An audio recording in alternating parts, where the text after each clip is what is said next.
Hello student, स्वागत है हमारे यूट्यूब चैनल एसएसके एजुकेटर में। तो स्टूडेंट, आज का वीडियो आप लोगों के लिए बहुत ही इंपॉर्टेंट होने वाला है। छोड़ के आप लोग ना जाइएगा, क्योंकि ये वीडियो आप लोगों के लिए बहुत ही हेल्पफुल हो सकता है।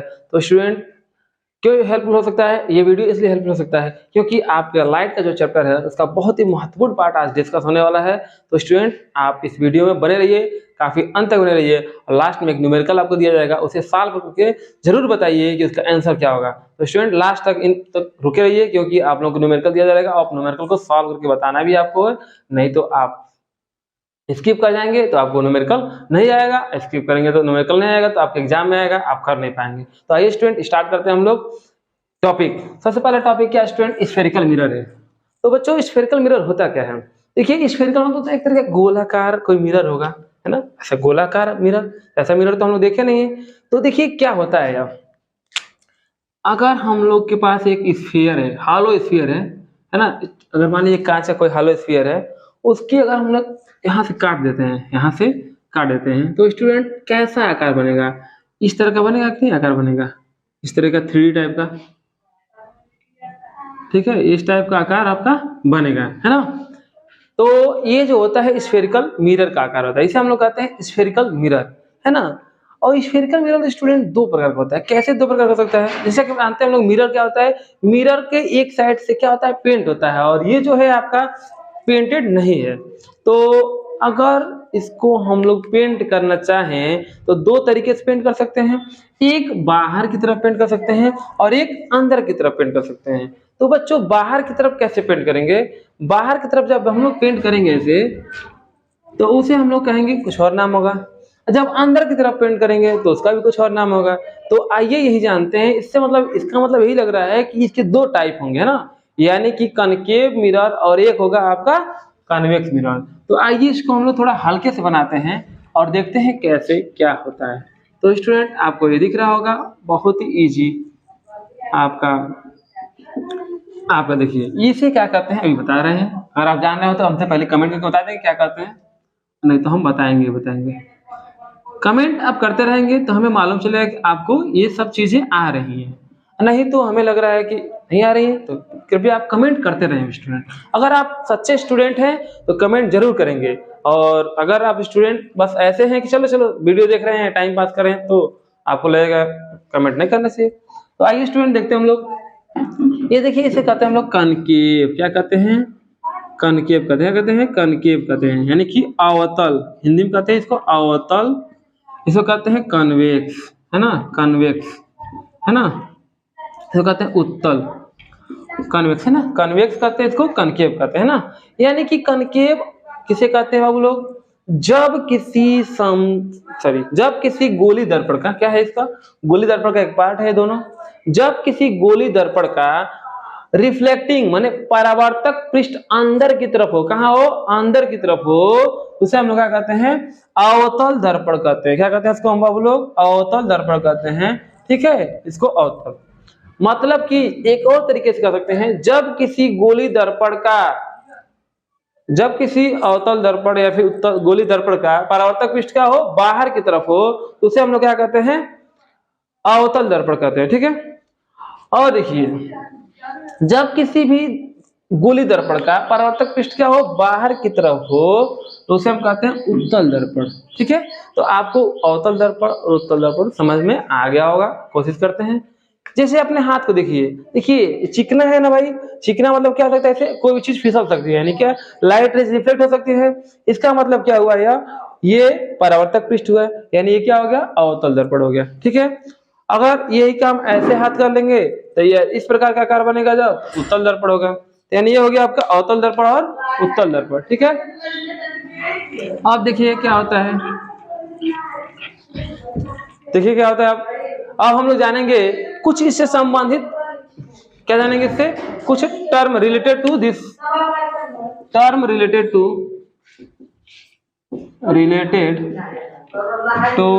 कनकेव एंड कन्वेक्स मिरर, है ना? कनकेव एंड कन्वेक्स मिरर, यानी कि इन सभी अवतल दर्पण और उत्तल दर्पण से संबंधित कुछ परिभाषाओं को जानेंगे हम लोग, जो कि आप लोग जान सकते हैं। पहला क्या परिभाषा है वो लोग? सबसे पहले हम देखेंगे पोल के बारे में, है ना? पोल मतलब ध्रुव। क्या जानेंगे? पोल, है ना? ध्रुव के बारे में हम लोग जानेंगे सबसे पहले, यानी कि ध्रुव किसे कहते हैं। देखिए एग्जाम में तो ऐसे क्वेश्चन एमसीक्यू में आते हैं, लेकिन इन सबको जानने का फायदा क्या है, जब हम किसी भी वस्तु को किसी मिरर के सामने रखेंगे तो इमेज कैसा बनेगा ये मदद करेगा उसमें, है ना। अब इमेज कैसा बनेगा आप लोग बिना किसी लेंस यानी दर्पण के बना सकते हैं, माने जब जानेंगे तभी तो जाके बनाएंगे एग्जाम, मतलब एग्जाम में चाहे आपको लैब में बनाया जाए तो कैसे बनाएंगे, हमें मालूम होना चाहिए नहीं। तो इसलिए हमें सबसे पहले पोल के बारे में जानकारी क्या होती है, यानी कि स्टूडेंट पोल बहुत ही इजी टॉपिक है।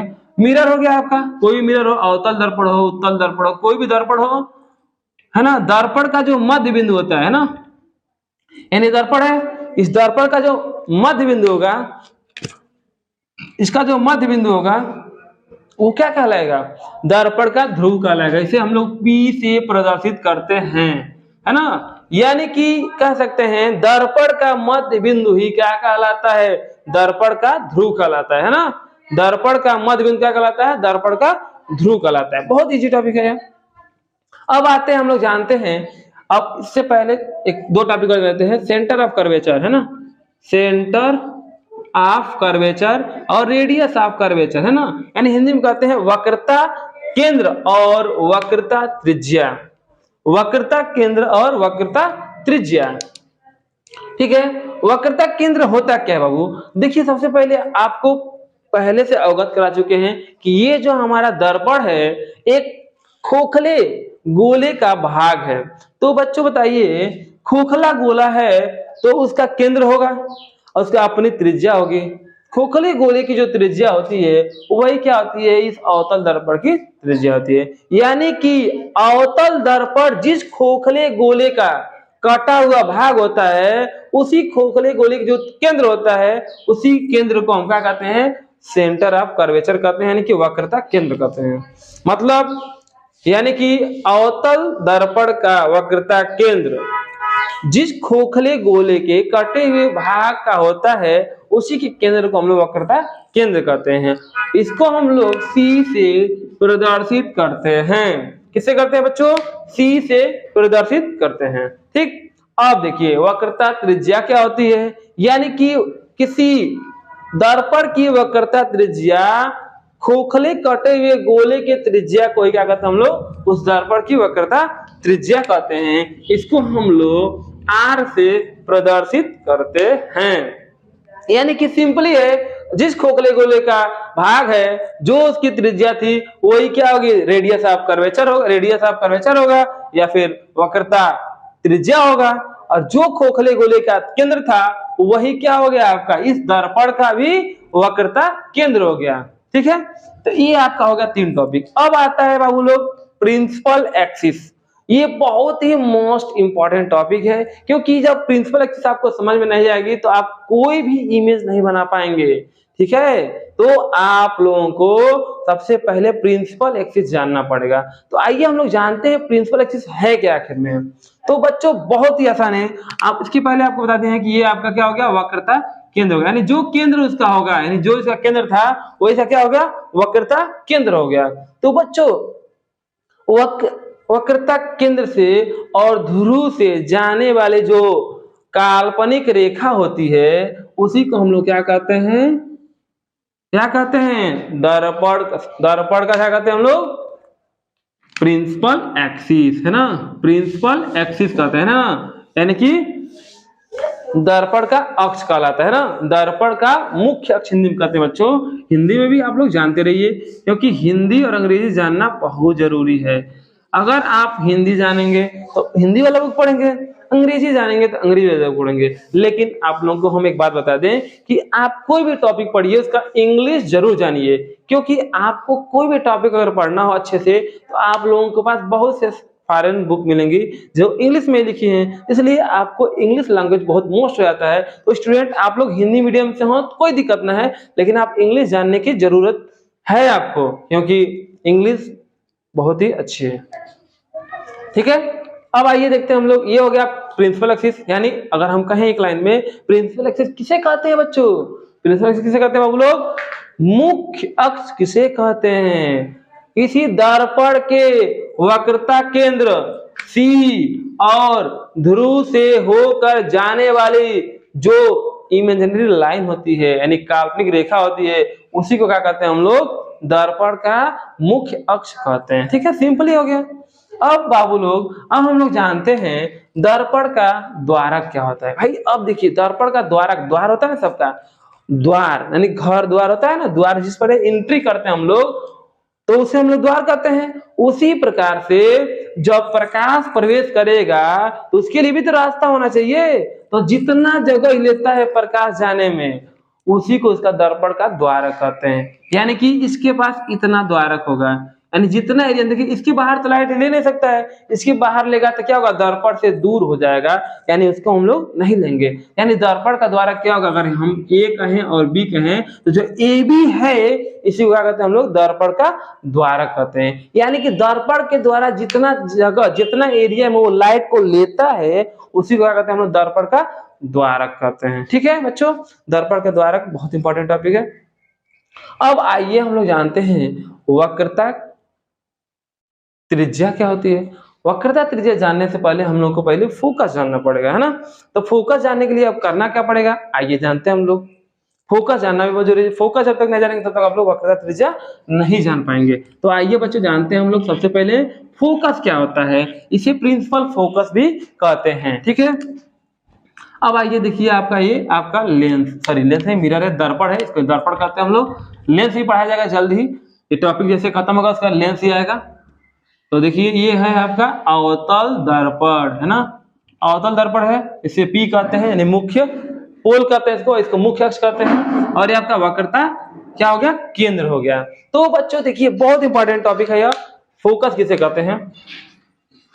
प्रिंसिपल अक्ष के समांतर जाने वाली प्रकाश किरणें, है ना, प्रिंसिपल अक्ष के समांतर जाने वाली प्रकाश किरणें परावर्तन। देखिए दर्पण है, दर्पण में क्या होता है? परावर्तन होगा। परावर्तन के बाद जिस बिंदु पर मिलती है ना, सीधा मिलेगी बाबू लोग, जिस बिंदु पर मिलती है उसी बिंदु को क्या कहते हैं? दर्पण का फोकस कहते हैं। क्या कहते हैं? दर्पण का फोकस एफ कहते हैं, है ना। यानी कहने का मतलब यह है, जब प्रकाश किरणें अक्ष के समांतर जाती हैं और परावर्तन के पश्चात सभी किरणें एक पॉइंट पे मिलती हैं अवतल दर्पण में, और मिलती हुई प्रतीत होती हैं उत्तल दर्पण में, तो उस पॉइंट को क्या कहते हैं हम लोग? मुख्य फोकस या फोकस कहते हैं, है ना। इसे कहते हैं हम लोग फोकस, है ना। अब बच्चों फोकस और पोल, है ना, फोकस और ध्रुव के बीच के दूरी को क्या कहते हैं? कमेंट कर दीजिए जल्दी से, ठीक है, अगर आ रहा है तो कमेंट करके बताइए।